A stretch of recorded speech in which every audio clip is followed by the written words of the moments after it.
ओम श्री गुरुभ्यो नमः। ओम सहनाववतु सहनो भुनक्तु सह वीर्यं करवावहै तेजस्विनावधीतमस्तु मा विद्विषावहै। ओम शांति शांति शांति। सभी को ओम। तो जनवरी 2026 के पीवाईक्यू पढ़ रहे थे हम, जिसमें अगली जो यूनिट आती है हमारी वो है unit 9, people development and environment. तो इसके पीवाईक्यू हम इस क्लास में करेंगे। तो काफी अच्छे पीवाईक्यू इस टॉपिक से पूछे गए हैं। तो पहला इसमें आता है, the blue baby syndrome is caused by contamination of dash in drinking water. कि जो ब्लू बेबी सिंड्रोम होता है, जिसमें जो छोटा बच्चा होता है उसका शरीर नीला पड़ जाता है, तो वो प्रदूषित पानी से ही होता है, वाटर पॉल्यूशन से ही होता है। लेकिन इन चारों में से कौन सी ऐसी चीज है जो पानी में मिक्स हो जाए और वो बच्चे के शरीर में पहुंच जाए तो बच्चा जो है ब्लू कलर का हो जाता है। तो बहुत ही सिंपल क्वेश्चन ये पूछा गया है, क्योंकि ये क्लास में मैंने आपको डायरेक्ट बताया था कि चाहे ब्लू बेबी सिंड्रोम में अगर नाइट्रेट कहीं पर भी आपको दिखता है तो वो नाइट्रेट की वजह से ही होता है। ठीक है, मरकरी मरकरी की वजह से नहीं होता है, ना लेड की वजह से और ना आर्सेनिक की वजह से। नाइट्रेट इनके अलग अलग बताए हुए हैं कि अगर पानी में ये मिक्स हो जाती हैं ये चीजें तो अलग अलग इनके क्या इफेक्ट शरीर पर पड़ते हैं। तो नाइट्रेट इसका सही आंसर हो जाएगा। अगला क्वेश्चन इसमें पूछा गया था, suppose the water of a lake is contaminated by pesticide, arrange the following in increasing order of accumulated concentration of pesticide in the lake ecosystem। तो एक लेक का इकोसिस्टम यहाँ पर दिखाया है और उस लेक में इन्होंने बोला कि पेस्टिसाइड अगर मिला दिया जाए या फिर मिल जाए किसी भी कारण से, तो अब इंक्रीजिंग ऑर्डर में बताना है कि जो भी यहाँ पर 5 चीजें लिखी गई हैं, सबसे ज्यादा कंसंट्रेशन कौन से पांचों में से किस में सबसे ज्यादा कंसंट्रेशन उस पेस्टिसाइड की रहेगी। इंक्रीजिंग ऑर्डर ये पूछा गया है।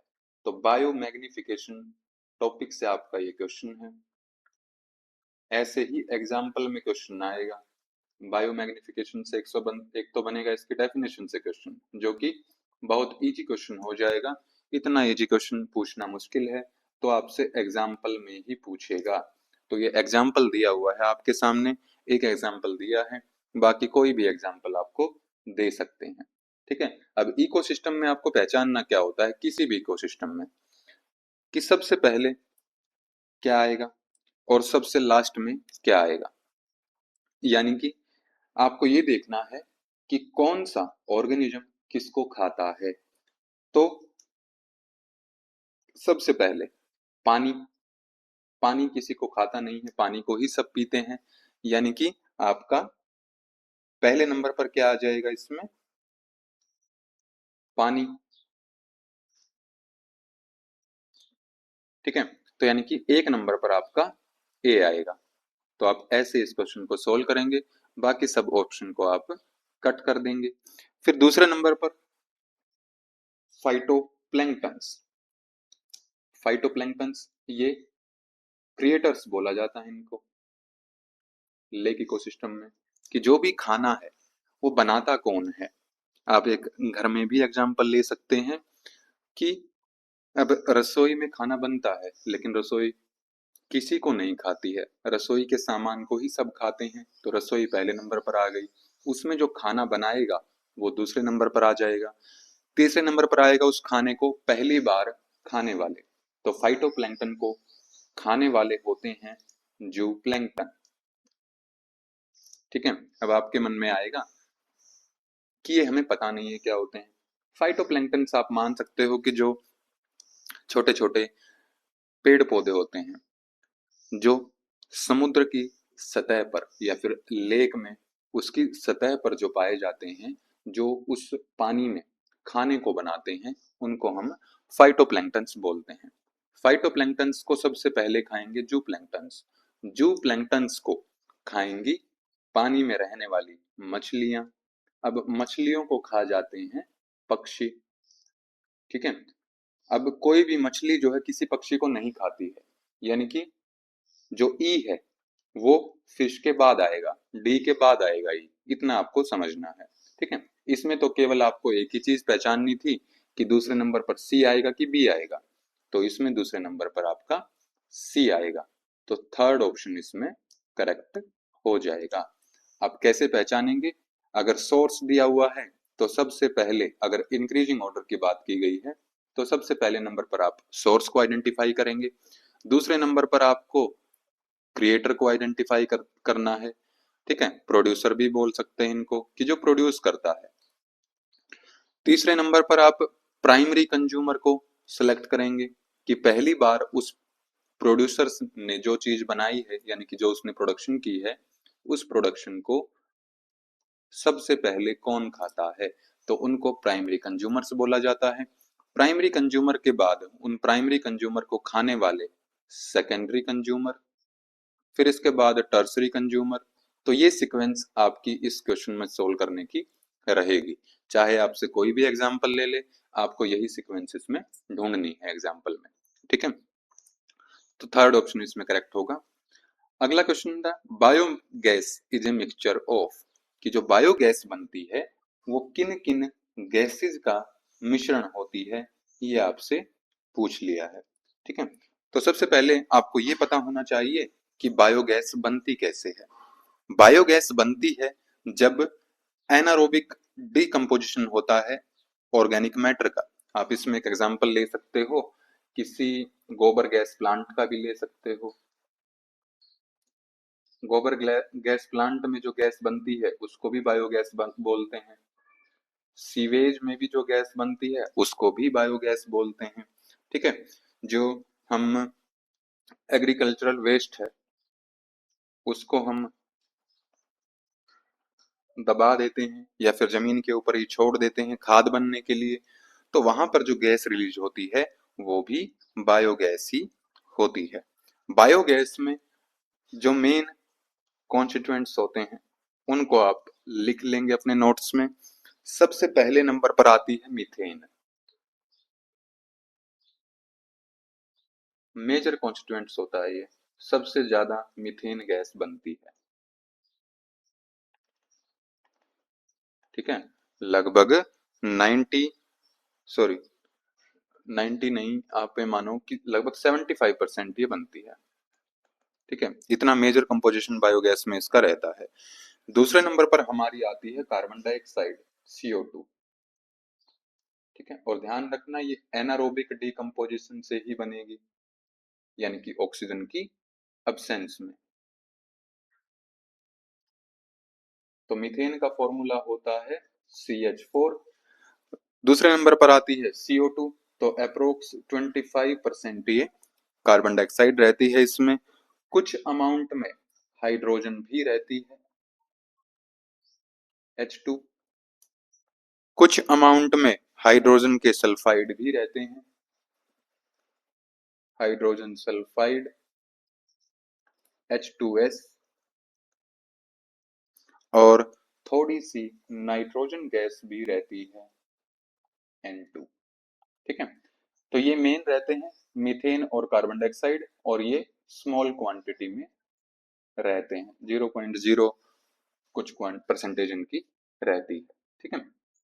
तो मेन हो जाएगा हमारा मीथेन और कार्बन डाइऑक्साइड। लेकिन इसको सेलेक्ट करने के लिए हमारे पास कोई ऑप्शन नहीं है। क्या इथेन प्रोड्यूस होती है? तो इथेन नहीं होती है, तो पहला ऑप्शन हमारा कट हो जाएगा। इथेनॉल होती है? तो नहीं होती, अल्कोहल नहीं बनती। ऑक्सीजन वहां पर नहीं होगी क्योंकि एनारोबिक डिकम्पोजिशन है, ठीक है। तो बचा आपका मीथेन एंड हाइड्रोजन, तो ये बेस्ट ऑप्शन इसमें आपका हो जाएगा, ठीक है। अगर यहीं पर लिखा होता एक ऑप्शन में, जैसे मान लो तीसरा ऑप्शन में इसमें चेंज करूं, यहां पर लिखते मीथेन एंड कार्बन डाइऑक्साइड, तो हम निश्चित तौर पर मीथेन एंड कार्बन डाइऑक्साइड को ही इसमें सेलेक्ट करते, ठीक है। तो थर्ड ऑप्शन इसमें हमारा करेक्ट हो जाता। मीथेन एंड हाइड्रोजन को हम टिक नहीं करते अगर मीथेन एंड कार्बन डाइऑक्साइड आपको एक अलग अलग ऑप्शन में दिया हुआ है, ठीक है। और अगर ऐसे लिखा होता कि 5 नाम आपको दिए होते, उसमें से सिलेक्ट करना होता, तो इन दोनों को ही आप प्रेफर करते अगर केवल 2 सिलेक्ट करने का आपके पास ऑप्शन होता तो, ठीक है। तो सेकंड ऑप्शन इसमें करेक्ट रहेगा।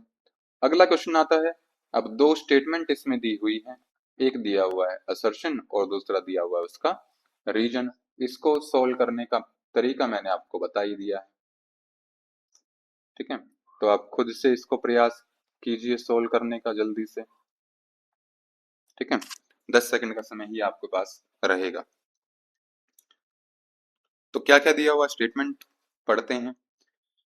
असर्शन में इन्होंने दिया है, increase in average sea surface temperature will contribute towards enhancement of atmospheric CO2 concentration, कि जो समुद्र की सतह है, सी सरफेस है, उसका जो तापमान है वो कंट्रीब्यूट करता है एटमॉस्फेरिक यानी कि वातावरण में CO2 कंसंट्रेशन को इंक्रीज करने में, ठीक है।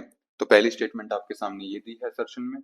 दूसरे नंबर पर दिया है, increase in sea surface temperature increases the solubility of CO2 in ocean water, कि अगर समुद्र की सतह का तापमान इंक्रीज हो जाए यानी कि जो ऊपर वाला पानी है वो गर्म हो जाए, तो इससे कार्बन डाइऑक्साइड की सोल्युबिलिटी उस समुद्र के पानी में इंक्रीज हो जाती है, ठीक है। तो सबसे पहले हम चेक करेंगे क्या इंडिविजुअल ये दोनों स्टेटमेंट करेक्ट हैं। तो पहली तो करेक्ट है कि जैसे ही समुद्र की सतह का टेम्परेचर बढ़ता है तो एनवायरमेंट में जो है CO2 की कंसंट्रेशन बढ़ने लगती है। फिर दूसरी स्टेटमेंट दी है कि अगर समुद्र की सतह का टेम्परेचर तापमान इंक्रीज हो जाता है तो समुद्र के पानी में CO2 ज्यादा घुलती है। तो ऐसा नहीं है, जब पानी का तापमान नीचे गिरता है, ठंडा टेम्परेचर होता है, तब CO2 ज्यादा घुलती है। अगर तापमान बढ़ जाता है तो सोल्युबिलिटी भी कम हो जाती है, यानी कि दूसरी स्टेटमेंट ही हमारी क्या है, इनकरेक्ट है। तो जिसमें दूसरी स्टेटमेंट के लिए करेक्ट लिखा हुआ है वो सारे ऑप्शन ही कट जाएंगे हमारे, तो बचा केवल एक ही ऑप्शन, थर्ड ऑप्शन। तो थर्ड ऑप्शन इसमें हमारा करेक्ट हो जाएगा, ठीक है। इस तरह से आप इस क्वेश्चन को सोल्व कर सकते हैं। अगला क्वेश्चन आता है आपका मैच द कॉलम से। अब 2 चीजें आपके सामने दी हैं, एक दिया है डिजास्टर और दूसरा दिया है रिलेटेड वर्ड्स। तो उनको आपको अब मिलान करना है कि कौन सा सही होगा। ट्रॉपिकल साइक्लोन, कि जो ट्रॉपिकल रीजन्स में चक्रवात आते हैं उनको हम क्या बोलते हैं। लैंडस्लाइड, की जो भूमि खिसकती है उसको क्या बोलते हैं। ड्रोट, जो सूखा पड़ता है पानी की कमी से, उससे संबंधित क्या शब्द लिया गया है। अर्थक्वेक, भूकंप जब आते हैं तो उससे संबंधित क्या शब्द यहाँ पर यूज किया गया है, ठीक है। तो सबसे इजी से आप ले सकते हैं कि लैंडस्लाइड, मृत शर्पण इसको बोलते हैं। मृत का मतलब होता है मिट्टी, सर्पण का मतलब होता है खिसकना, ठीक है। जैसे सांप जो है क्रॉल करता है ऐसे ही मिट्टी भी खिसक जाती है। तो बी का आपका फर्स्ट आएगा। तो जिस ऑप्शन में आपका बी का फर्स्ट नहीं है वो आप कट कर देंगे। ट्रॉपिकल साइक्लोन यानी कि चक्रवात, तो चक्रवात को क्या बोलते हैं। तो चक्रवात को हम बोलते हैं स्टॉर्म सर्ज। ड्रोट, जब सूखा पड़ता है तो उसको क्या बोलते हैं, तो अकाल बोलते हैं। अर्थक्वेक, अर्थक्वेक एक शॉक वेव आती है तो उससे ही भूमि में कंपन पैदा होता है, तो शॉक वेव अर्थक्वेक के लिए यूज किया जाता है। तो ए का आपका थर्ड है, तो ए का थर्ड केवल एक ही ऑप्शन में है, तो सेकंड ऑप्शन इसमें हमारा करेक्ट हो जाएगा। पिछली बार क्वेश्चन पूछा था कि डिजास्टर मैनेजमेंट में प्रॉपर सीक्वेंस क्या है मैनेज करने की, स्टेप्स की, कि जो हम किसी भी डिजास्टर आने पर जो स्टेप्स हम लेते हैं तो उसकी सीक्वेंस बताइए। अब उनसे संबंधित इस साल जो है क्वेश्चन पूछ लिया था कि संबंधित जो शब्द यूज किए जाएंगे उस डिजास्टर के लिए, उस आपदा के लिए, उनका मिलान आप कर दीजिए। ठीक है, तो हर बार डिजास्टर मैनेजमेंट से क्वेश्चन पूछा ही जाता है, तो इसको आप अच्छे से देख कर जाएंगे एग्जाम में जाने से पहले। तो ये क्वेश्चन पूछे गए थे आपके 9th यूनिट से। अगर इसमें आपको कोई डाउट है तो आप कमेंट करके पूछ सकते हैं। आज के लिए हम इतना ही रखेंगे। बाकी एक यूनिट के आपके पीवाईक्यू बचे हैं और एक विद्यार्थी ने डाउट पूछा है, तो उसके लिए हम अलग से क्लास एक लेंगे। ओम श्री गुरुभ्यो नमः। ओम शांति शांति शांति। सभी को